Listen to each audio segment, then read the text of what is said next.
Hi, this is Linda Jo Rizzo, and I'm sitting here at lovely Huntington Beach Hotel in OC, California. It is great to be here. The sun is shining. It's a lovely day, and I'm waiting for all my fans. So tune in. We're going to be with you later.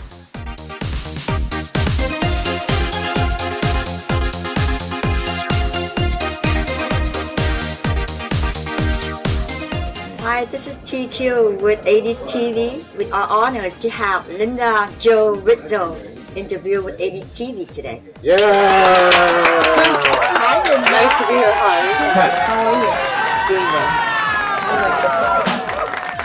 Doing well. Long. Did you recover now? I recovered, yeah. First of all, I just let you say hello to 80s TV fans. Right there. Hello to everybody. It is so great to be here in LA. My first time ever for my show, and the first time in the States in over 20 years that I've got a show. So it's really nice to me. It's really very special for me. Well, it's special for us to have you too, Linda. You know, it's really special night last night. Everybody like crazy.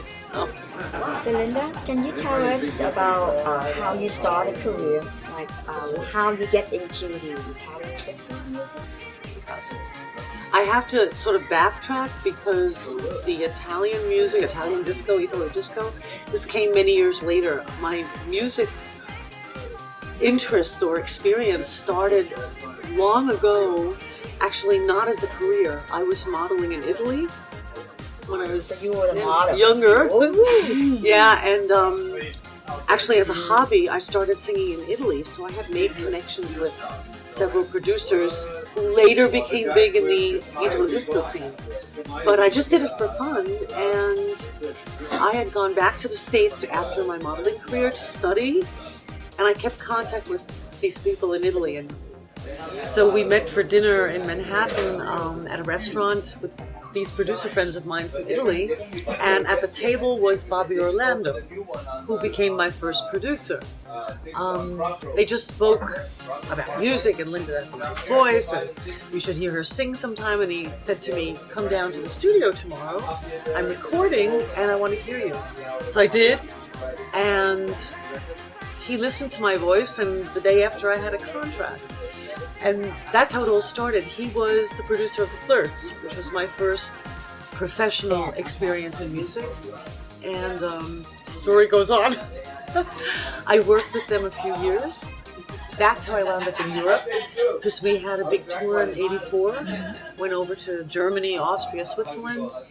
And in my tour, I met up with Fancy, who's also a big star of the 80s. You didn't know that, did you?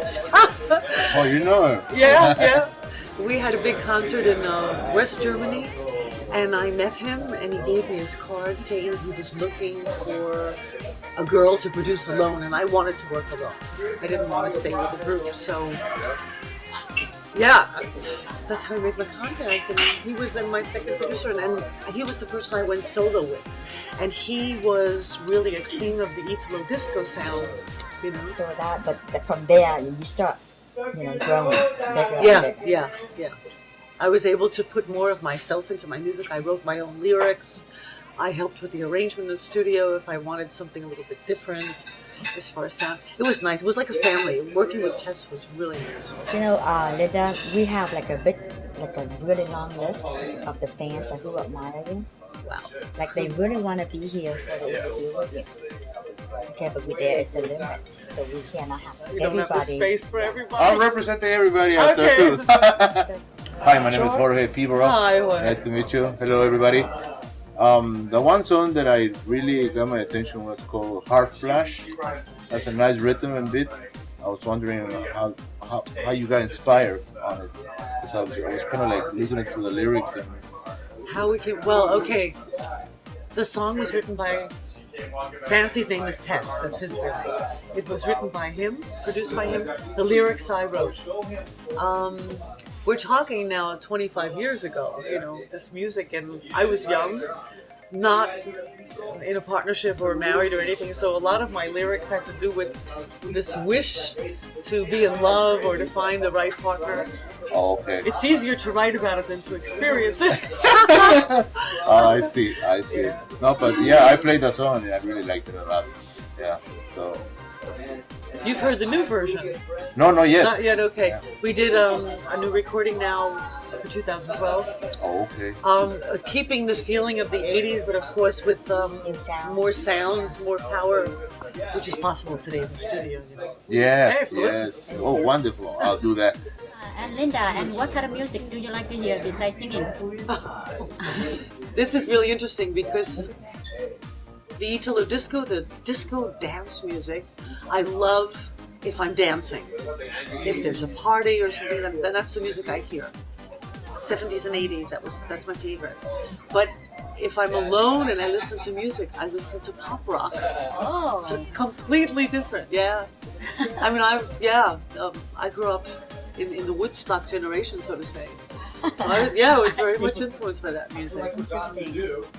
But you can't dance to that music; it's only to listen to. So Yeah. I was right. playing some Black Sabbath yesterday too, from the 70s. I love Led Zeppelin. Yeah, so it gives me some kind of peace also, you know. Yeah.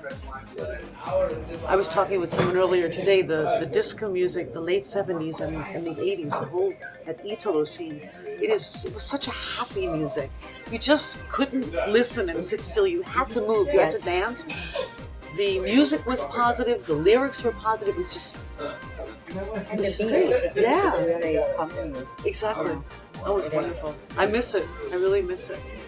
I was doing some, I was looking for some information on the internet, and I Google your name, and Wikipedia says that you are a singer, producer,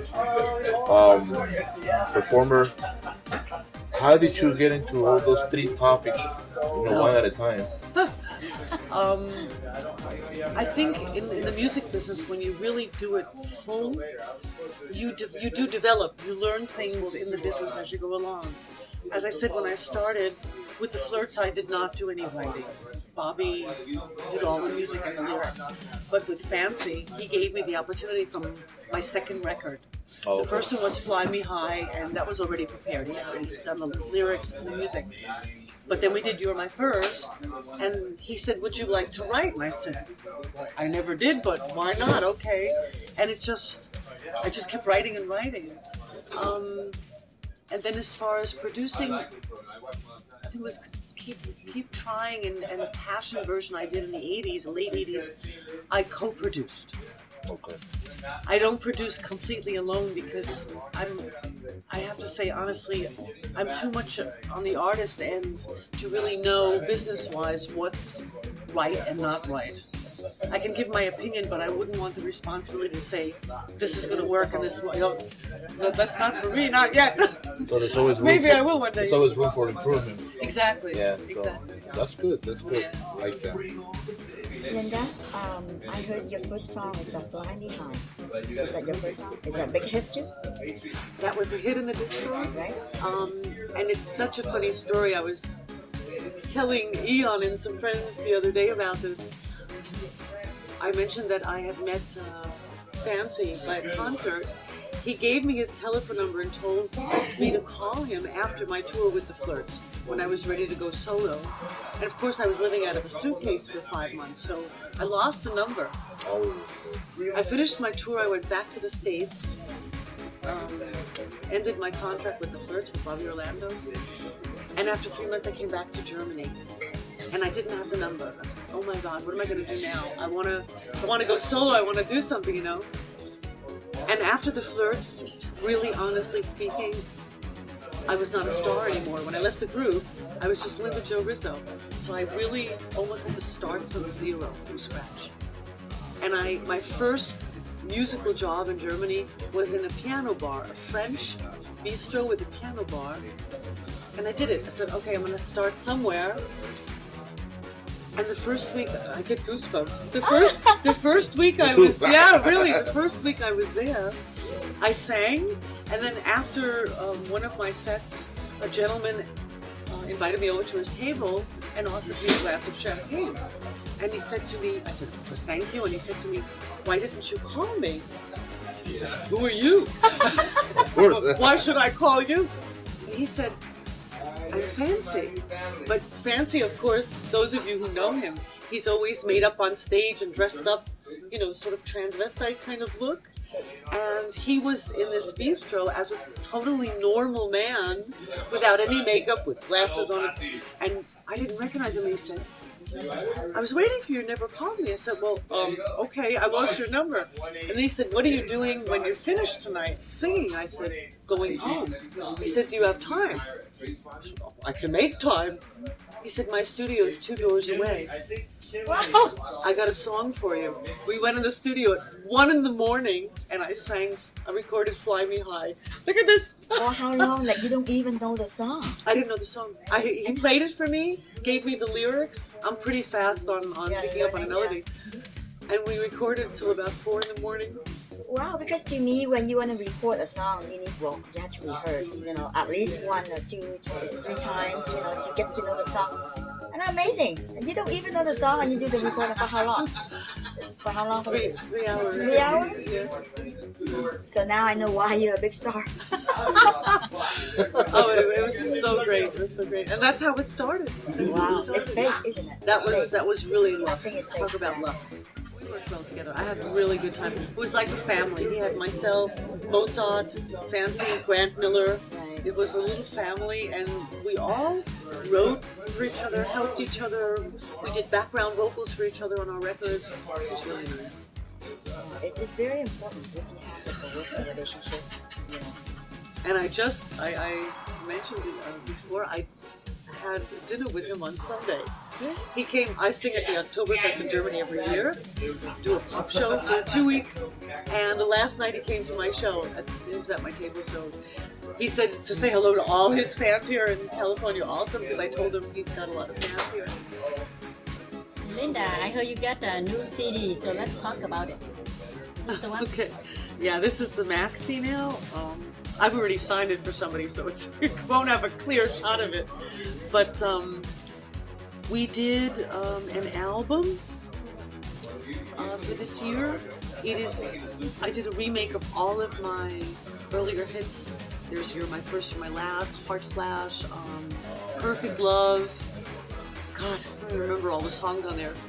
But, and also 3 of my Flirts hits. There's Passion, Danger, and Helpless. And then we have new songs. Completely new songs, but the album is done in the style of the 80s because it's almost a tribute to the 80s being bad. And the maxi single is now available only digital in Amazon. And the album comes the end of October. And the actual CD will be in the early 2013. It takes a little time to get things together. But it's good. I mean, I sang them last night at the show. Yeah. Right? I was there. And you like the new version? Oh, it was awesome. We kept the feeling of the 80s, Yes. but of course it's a lot more power. Oh, okay. The sounds of today, That's what we need. Linda, you here for the events, the big events last night. Yeah. Tell me how you feel about it. It was wild. I was so nervous. As I mentioned before, this is the first time that I'm singing here, and it was my first concert in America in over 20 years. My career took me to Europe, and that's where I thought that this Italo music was so big. And then I found out that I had all of these fans, and it was so popular music here in LA. I never knew that. Oh my God, my music is playing here too. It was really strange. I never knew that in 20 years. So I was very excited. But it's also so strange. I'm so used to singing for a European audience, and I didn't know what to expect from an American audience because it's a different culture, even though I'm American, it's a different feeling, But last night in Avec, it was like going back to the 80s. The energy, the music, the sound, the loudness, and the people jumping. It was really like the old times. It was such a beautiful feeling. Because today the the modern music it's cooler. And yesterday was just so much power. I'm so happy. Yeah. So how do you like the audience? It was good. Yeah. Very good. So I heard that you had a good time on stage. I did. Yeah. Dancing with the audience. Yeah, my last song. I brought The male dancers. No, but then I heard that you ran away. They pushed you off. I actually thought 2 girls would come up, but they were more scared. 2 men came up, and they just completely freaked on stage. And then 2 girls came up, and I mentioned before, one of them, I think she probably had a few glasses too many, because I was trying to sing, and I had, the monitor boxes are there and all. I have to watch the cables, and Eon's DJing on the right side, and she just sort of moved me over, and I thought I was going to fall on the box. I kept doing this. I have to sing the song. That's how you ran away from her. Well, I did. I ran over to Eon for a moment. I said, "Eon, protect me, please." And she just kept going. But it was a good dance. Yeah, but it was nice. I think they had fun. It was a fun ending to the concert, because I like that the audience got involved. I didn't just want to sing and go. And I thought the new version of Passion is a really high-powered dance number, and I just felt great. Just come up and just dance with me. If the stage was bigger, I would have had 50 people, but it was too small. So last night the dancing was fun, right? It was a good time. So let's show the audience the clip. Yeah. It's really funny. It's really good. I want to hear you guys sing it!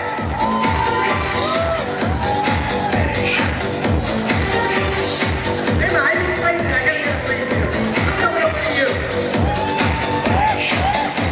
This thing of love is restless. It really is the start. I wanna give you all my love and promise you my heart.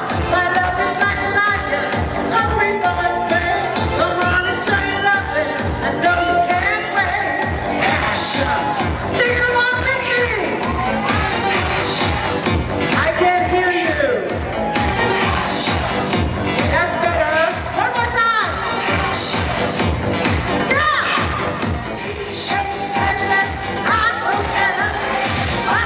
I'm ready for your passion. I'm looking for your loving. I'm ready for your loving. I'm ready for passion. Thank you, everybody. Big hand for the guys. Linda, we have another thing. Another one just He came late, but he drove all the way from Las Vegas. Oh for my you. God. For you. Oh, come on in. He's a millionaire. Yeah. I drove here, okay, for this lady right here. 25 years. Wow. Believe it or not, I've been playing her music since the mid-80s. Wow. And True fan. yeah, until this day, I still play it almost every weekend. Oh, let tell the audience how you feel to see meet Linda in person. Oh, it was awesome because, when we were teenagers back then, me and Ian were playing music. Back then we met DJing together. And really, we never think about meeting all of the people that we actually played that music from. Europe is so far away, it's like half the world away. And so this, I actually by accident got in contact with Ian just not too long ago. And I said, man, you just found me at the right time. Linda's coming, I'm usually come here in Orange County. I drove. I mean, I had work planned and everything. I don't care, I'm gone. How many hours did you drive? Well, I drove, it's about 4-hour drive. Oh my God. But, Wow. He's a dentist and he dropped his patients to come here. it's okay. The cavity will still be there. No toothaches this weekend, please. You give them some medication, right? Yeah. To like a painkiller or something. Just wait for me, okay? Well, yeah, sure. I have more important thing to do than a patient now. I drop everything, okay, from music first. So, do you have any question for Linda? Well, Linda, I mean, it's been like a 25 years, since this was so big, and I don't know if you realize how big it was here in Southern California. I didn't know. Yeah, but to see you to see you perform actually for the first time, and it's strange now that, oh my gosh, what I hear on the record still sounds exactly the same. It's like Wow.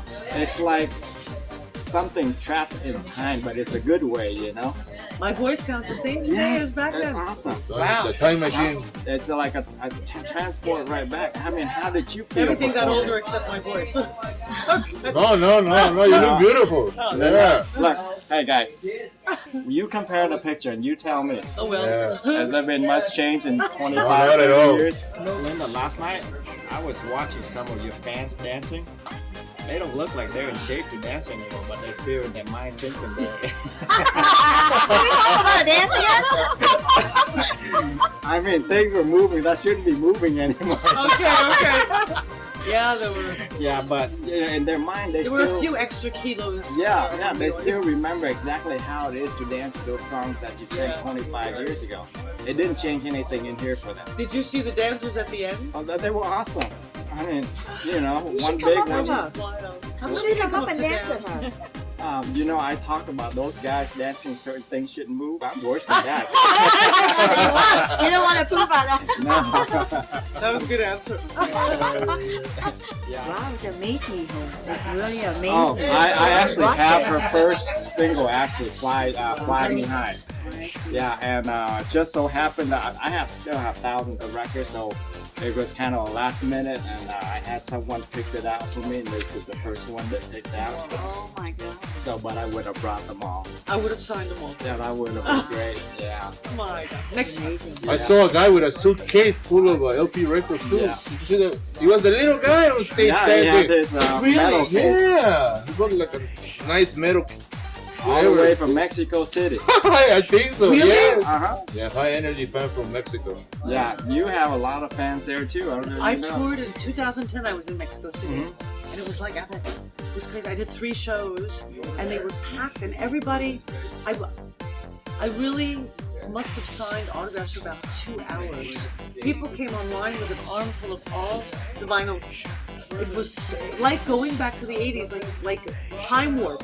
It was so crazy. Wow. So crazy. How many markers did you use? A lot. Linda, thanks for being here with us today. And very wonderful interview with home. Funny, Dentist. Fanatic. Fanatic. Leave the dentist part out of it. And DJ, and then Kay here, and George. Dream. Oh, Jorge. Yes. So we have a really wonderful interview. So now I heard that there is something in the works for next year. So you might heard come back. something. Yeah? So you might come back. Yeah, Ian said he's working on several projects, and he has me in mind for one of them. I do hope. It was lovely, and I have to say, big thanks to Ian. I wouldn't be here if it wasn't for him. And we have to say thank you to Facebook, because if it wasn't for Facebook, we never would have made the contact. Like you said, years ago, there were no computers. Right. There were nothing. No one had contact. It was just... We made the contact, and Ian said, "How'd you like to come to California?" And I said, "Okay, why not?" And it just took a year to develop, of course, because from far away it's not so easy, but it was wonderful. And you guys were great, the audience was great, the people, the hotel. I mean, it's just a dream. This is just one thing that I want to add. It just depends on, I think, is if you come back from California or not. It's really up to the audience. You know, Exactly. to give her big support. Exactly. You know, give 80s TV a big support. Yeah, You know, 80s so- music. So Yeah. that's how we Dream. can bring more and more artists from Europe, or not just from Linda. We have more and more coming. Yeah. Am I right? More projects in the future. Absolutely. I can recommend a few. So Linda, before we go, do you want to have something to say to your fans right here and the audience, 80s TV audience? Yeah. A big thank you, of course, to all my fans, all you Pleasure guys, to for meet being there last night, and for Ian and all of the watchers of 80s TV. I do hope to come back next year, but you guys have to make it happen. So Yes. I'll be there Cross waiting your for you. fingers. Yeah. Thank you so much.